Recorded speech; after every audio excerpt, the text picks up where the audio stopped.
राज्य सरकार सरकारी तिजोरीमधील पैसा खर्च करून मत मिळवण्याचा प्रयत्न करत आहे असा आरोप काँग्रेसचे नेते विजय वडेट्टीवार यांनी केलेला आहे। लाडकी बहीण योजना जर लोकप्रिय असती तर महिला स्वतःहून आल्या असत्या। सामान्य माणसाचा पैसा पाठ थोपटून घेण्यासाठी वापरताय का असा सवालही त्यांनी केलाय।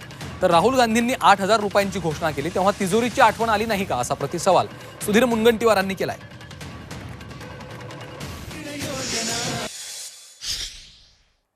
सरकारी तिजोरीची लूट करून महिलांची मतं मिळवण्यासाठी सरकारी तिजोरी साफ करायचा धंदा तर तुम्ही केलाच, पण त्याबरोबर स्वतःच्या प्रसिद्धीसाठी स्वतःची पाठ थोपटून घेण्यासाठी लोकांची गर्दी जमवण्यासाठी प्रत्येक व्हिडिओला तुम्ही 2000 महिलांचा टार्गेट देताय।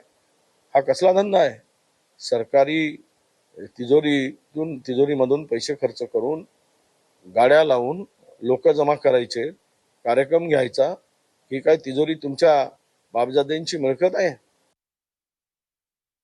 काँग्रेसच्या लोकांना याचा त्रास होतोय आणि म्हणून नवीन नवीन मुद्दे काढून ही योजना ही लोकांच्या स्मरणातून बाहेर जावी, या योजनेचं विस्मरण व्हावं असं काम काँग्रेसचे लोक पूर्ण शक्ती लावून करतायत। काही त्यांचे लोक हायकोर्टात गेले, कधी घोषणा केली, म्हणजे जेव्हा यांनी खटाखट 8,500 रुपये देण्याचा विषय केला तेव्हा मात्र कधी तिजोरी आर्थिक स्थिती नाही, आणि आता सांगतात इन्कम टॅक्स पेअरच्या पैशाचा असा कसा उपयोग केला।